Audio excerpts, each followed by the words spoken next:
मैं अल्हम्दुलिल्लाह डट के इमरान खान साहब के साथ और उनके नजरिए के साथ खड़ा हूं। ये प्रेशर टैक्टिक्स नहीं चलेंगे। मैं बिल्कुल उस तरह से इमरान खान साहब के साथ खड़ा हूं जिस तरह से मैं उस दिन कंटेनर पे खड़ा था जब उन पे गोलियां चलाई गई। और मैं अपनी कौम को यह भी बताना चाहता हूं कि जब खान साहब को गोलियां लगी तो मैंने उनकी आंखों में खौफ नहीं देखा, मैंने उनकी आंखों में शिकस्त नहीं देखी और मैंने उनकी आंखों में नाउमीदी नहीं देखी। मैंने उनकी आंखों में जुर्रत और शुजात देखी। मैंने उनकी आंखों में इस कौम का रोशन मुस्तकबिल की उम्मीद देखी। तो मैं कैसे छोड़ दूं ऐसे शख्स को जिसको मैं समझता हूं कि इस कौम का वो मसीहा है। खूने मजलूम ज्यादा नहीं बहने वाला, जुल्म का दौर बहुत दिन नहीं रहने वाला। इन अंधेरों का जिगर चीर के नूर आएगा, इन अंधेरों का जिगर चीर के नूर आएगा। तुम हो फिरौन तो मूसा भी जरूर आएगा। तो खुदा की जात को गवाह बना के कहता हूं कि मैंने कौमी दौलत को नहीं लूटा। मैंने जो मुझे मनसब मिला और जो कौम का पैसा था मैंने इसको इमानत समझ के खर्च किया। ये फैसलाबाद में मेरे हलके में 14 टेंडर हुए, जिनमें से 13 बिलो पे हुए और एक अबव पे हुआ। जो अबव पे हुआ वो 0.01 अबव पे हुआ, यानी बहुत मिनिमल। और जो बिलो पे हुए वो 22% बिलो पे हुए, वो 24% बिलो पे हुए। आप जी शऊर समझदार लोग हैं, आज अवाम को बेवकूफ नहीं बनाया जा सकता। मैं लोगों से पूछता हूं कि ये कैसी करप्शन है, ये कैसे किकबैक्स हैं जो 24% बिलो पे ठेके करवा के मैंने हासिल किए हैं।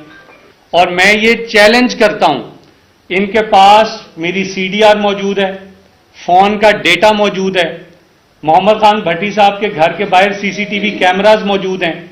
अगर ये सिर्फ ये साबित कर दें कि मैं कभी मोहम्मद खान भट्टी साहब की रिहाइशगाह पे गया हूं, कभी गया हूं, तो मैं अपने आप को कसूरवार समझूंगा। तो खुदा की जात को गवाह बना के कहता हूं कि मैंने कौमी दौलत को नहीं लूटा। मैंने जो मुझे मनसब मिला और जो कौम का पैसा था मैंने इसको इमानत समझ के खर्च किया। सो मैं शुरू यहां से करूंगा कि क्या इक़दामात मैंने अपनी मिनिस्ट्री में अपने टेन्योर के दौरान लिए करप्शन को कर्टेल करने के लिए, मैं किस हद तक कामयाब हुआ और सूबे के अवाम को और मेरे महकमे को मेरे इक़दामात का क्या फ़ायदा हुआ। उसके बाद मैं इस पर बात करूंगा कि इस साजिश के पीछे कौन है और फिर इस पर बात करेंगे कि इसके पीछे मोटिव क्या है। सबसे पहले तो मैं ये बताता हूं कि मोटे तौर पे दो इल्ज़ामात लगे, उनकी डिटेल में मैं आगे आगे आता हूं।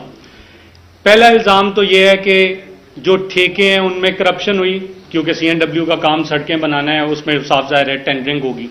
और दूसरा इल्ज़ाम ये लगा कि ट्रांसफ़र पोस्टिंग के लिए तो मैं सिर्फ इतना कहना चाहता हूं कि ये ना मैं साइनिंग अथॉरिटी हूं, सूबे के जो रूल्स ऑफ बिजनेस हैं उनके तहत वजीर के पास कोई इख्तियार नहीं कि वो किसी क्लर्क का भी ट्रांसफर कर दे। जो बिडिंग प्रोसेस है उस पर मैं ये बताता हूं कि जो एक एस्टिमेटेड प्राइस होती है 4.5% तक मैक्सिमम आप उससे ऊपर जाके बिड कर सकते हैं। तो जो मेरे पास रिकॉर्ड अवेलेबल है वो मैं आपके साथ शेयर भी कर लूंगा।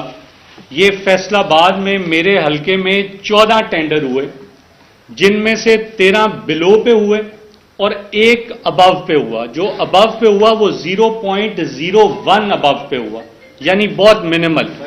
और जो बिलो पे हुए वो 22% बिलो पे हुए, वो 24% बिलो पे हुए।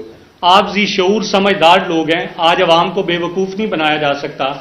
मैं लोगों से पूछता हूं कि ये कैसी करप्शन है, ये कैसे किकबैक्स हैं जो 24% बिलो पे ठेके करवा के मैंने हासिल किए हैं। अच्छा, इसके बाद अगला काम मैंने क्या किया कि मैंने आइडेंटिफाई करवाई 27 कंपनीज, 27 ऐसे ठेके, जैसा कि मैंने कहा मैक्सिमम आप 4.5% ऊपर जा सकते हैं।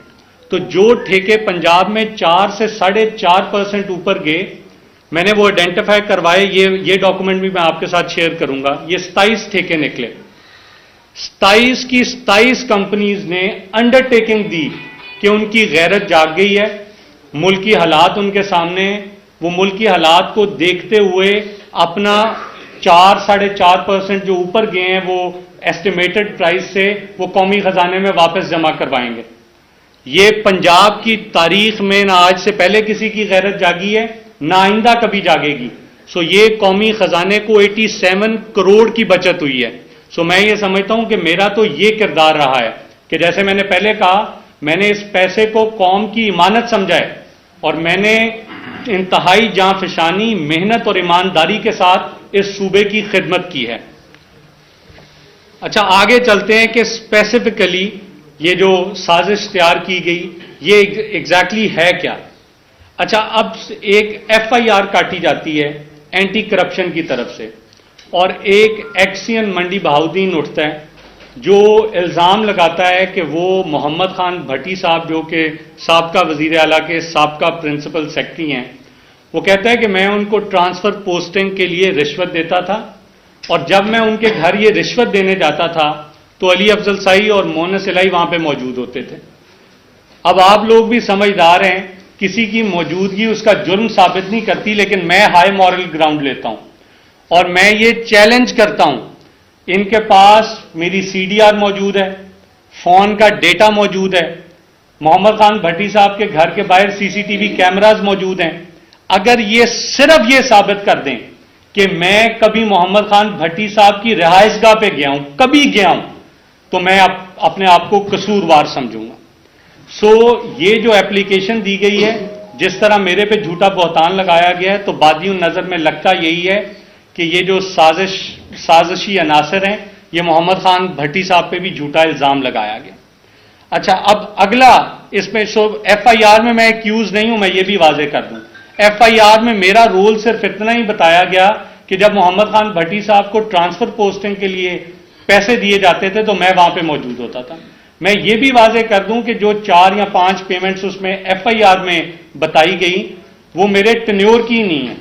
मेरे टेन्योर में सिर्फ एक अलेज की गई पेमेंट, और मैं बता रहा हूं कि मिनिस्टर साइनिंग अथॉरिटी नहीं है, मिनिस्टर किसी क्लर्क का भी तबादला नहीं कर सकता। आगे मुझे एक नैब का नोटिस आ गया, यह भी बहुत मजे का खेज नोटिस था। अब नैब का नोटिस क्या कहता है, इसी FIR पे जिस पे पहले ही कॉग्निजेंस एंटी करप्शन ले चुका है, उसी पे FIA कॉग्निजेंस लेता है और उसी पे नैब भी कॉग्निजेंस ले लेता है। जो नैब का मुझे पहला नोटिस मौसूल हुआ वो ये कहता है कि आपके फ्रंटमैन मोहम्मद खान भट्टी ने पैसे जमा किए हैं। अब क्योंकि अल्लाह अल हक है, अल्लाह सच का खुदा है, जब ये झूठ बोलेंगे तो झूठ के कोई पांव नहीं होंगे। सो सिर्फ 2 लोग ये दावा कर सकते हैं कि मोहम्मद खान भट्टी मेरा फ्रंटमैन था।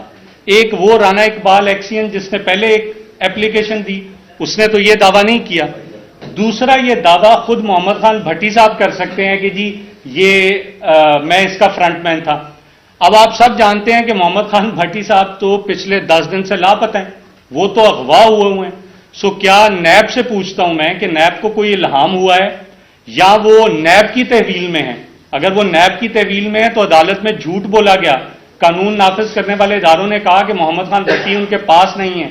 सो इंशाल्लाह ये अपनी बुने हुए जाल में खुद ही फंसेंगे। तीसरा काम क्या हुआ?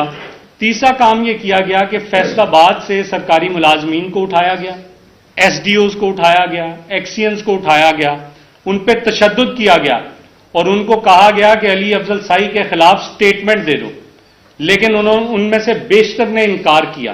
खैर कुछ दिन की कोशिश के बाद इन्होंने कुछ दरखास्तें मेरे खिलाफ दिलवा दी। अब वो दरखास्तें एंटी करप्शन को भी गई, उसमें भी 2 बड़े मजेदार पॉइंट्स हैं, इंटरेस्टिंग पॉइंट्स हैं। मेरे पास ये एफिडेविट्स भी मौजूद हैं जो मैं मीडिया के नुमाइंदों से शेयर करूंगा। ये 2 बयाने हल्फी हैं मेरे पास, ये मैं आपके साथ शेयर करता हूं। जिन लोगों की जानिब से दरखास्त दिलवाई गई वो बयाने हल्फी दे रहे हैं कि हमने ऐसी कोई शिकायत की ही नहीं। अच्छा, अब जो शिकायतें की गई वो भी देख लेते हैं।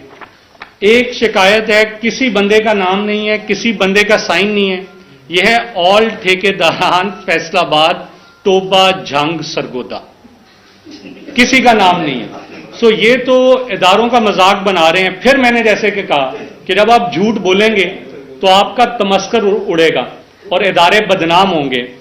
ये भी मैं आपसे शेयर करता हूं। सो ये लेटर CC किया गया, ये जो एप्लीकेशंस दी गई ये CC की गई तकरीबन 10 लोगों को की गई। इनमें से जो छठे नंबर पे ये किसको सीसी की जाती है, ये कर्नल आईएसआई फैसलाबाद को सीसी की जाती है। मैं मीडिया के नुमाइंदगान के तवज्जुद से मैं अपनी पाक फौज के सिपा सलार जनरल आसिम मुनीर साहब से रिक्वेस्ट करता हूं कि जन साहब, मेरा आधा खानदान फौज में है, हमने जंगें लड़ी हैं इस फौज के लिए, इस मुल्क के लिए, और हमें फख्र है इस पे। मैं एक फॉर्मल कंप्लेंट लॉन्च करूंगा। मेरी आपसे सिर्फ ये दरखास्त है कि ये जो ऑल ठेकेदारान फैसलाबाद, टोबा, झंग, सरगोदा हैं, इनसे पूछा जाए कि इन्होंने एक कौमी इदारे को बदनाम करने की कोशिश क्यों की, क्योंकि हम तो नहीं समझते कि ये कौमी इदारा सियासत में मुलव्वस है या मेरी विक्टिमाइजेशन में मुलव्वस है। सो फिर कौन है वो शख्स जो इस इदारे को बदनाम करने की कोशिश कर रहा है?